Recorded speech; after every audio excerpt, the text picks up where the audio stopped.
পরিমাণে ভাইরাল হয়েছে।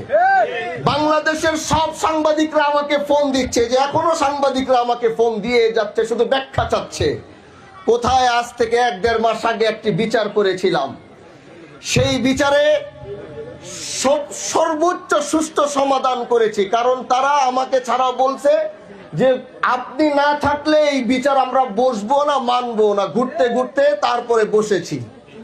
এখন আপনি আমাকে বলেন, অনেকে এই বিষয়টাকে পুরা ঘোলাটা বানিয়ে দেখলাম জাতীয় চ্যানেলে নিউজও হচ্ছে। তো এই কথার যেহেতু কথা বলছি, কথাটি বলে দেই তাহলে ভালো হবে। আমি সেই বিচারে বসেছিলাম, কারণ এই দেশের সবাই জানে হানজালার বিচারে কোনো ধরনের অনিয়ম হওয়ার কোনো সুযোগ নাই।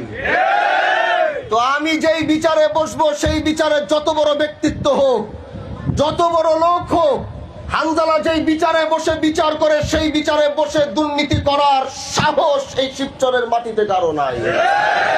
আমি সেই জায়গায় বসে এক পক্ষের কথা শুনছি, বারবার আরেক পক্ষ শুধু হাত ঢুকায় কথা বলে। তো যদি আমি বলছি, যদি আপনারাই সমাধান করতে পারেন, তাহলে আমার পিছনে 10-15 দিন 20 দিন ঘুরে আমাকে জোর করে কেন এই বিচারে আনছেন?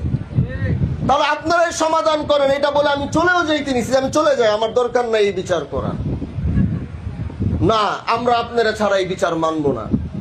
সুন্দর সমাধান হয়েছে।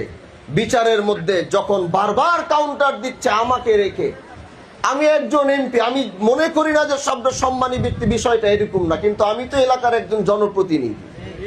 আমি যখন একটা বিচারে বসবো, তখন তো আশেপাশে যারা কথা বলবে, আমি বাক স্বাধীনতা দিয়েছি। তার মানে তো এটা না যে আমার পাশে বসে বসে আমি চুপ করে আছি, আপনি পাশের থেকে বসে কাউন্টার দিবেন। বিষয়টা কি এরকম? সেটা আমার জায়গায় যেই হইতো সেই তাকে এই বিষয়টা বলে থামিয়ে দিত। তো ওখানে 30-40 সেকেন্ড হয়তো আমি একটু রাগ করেছিলাম যে আমাকে এনে এখানে বসিয়ে আপনারাই যদি কথা বলে সব করেন, তাহলে আমাকে আনলেন কেন? ওই রাগারাগি করতে গিয়ে দেখলাম ওই কে যেন ওখান থেকে 30-40 সেকেন্ডের একটা ভিডিও নিয়ে সেটাকে ছাড়ছে। এটা এখন পুরা বাংলাদেশের এখন জাতীয় নিউজ হয়ে গেছে। তারপরে আমাদের কোনো আপত্তি নাই। হকের বেলায় কথা বলতে হলে হানজালার এইভাবে কথা বলে যাবে। এটা কোনো এরকম বিষয় না যে ক্ষমা চেতে হবে, মাপ চেয়ে। এটাকে এখন নিয়ে দলীয় বিচারে বসলে আমার বিচারে কোনো দলীয় বিষয় থাকে না। জাতীয় নিউজগুলোতে দেখলাম অনেকে দলীয় ট্যাগ লাগিয়ে দিচ্ছে এটার ভিতরে। এটা একটা ভুল নিউজ তারা করেছে।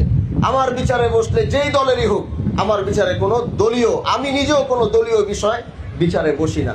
এজন্য যারা উদ্দেশ্যমূলক আমাদেরকে ছোট করার জন্যে, অসম্মান করার জন্যে যারা আমাদের ভিডিওগুলো ছেড়েছে, আমাদেরকে যারা অসম্মান করতে চাবে, আর আমরা যতদিন দেশের পক্ষে কথা বলে যাব, আমরা যতদিন দেশকে ভালোবেসে যাব, আমাদেরকে দাবানোর চেষ্টা করবে, আল্লাহ আমাদের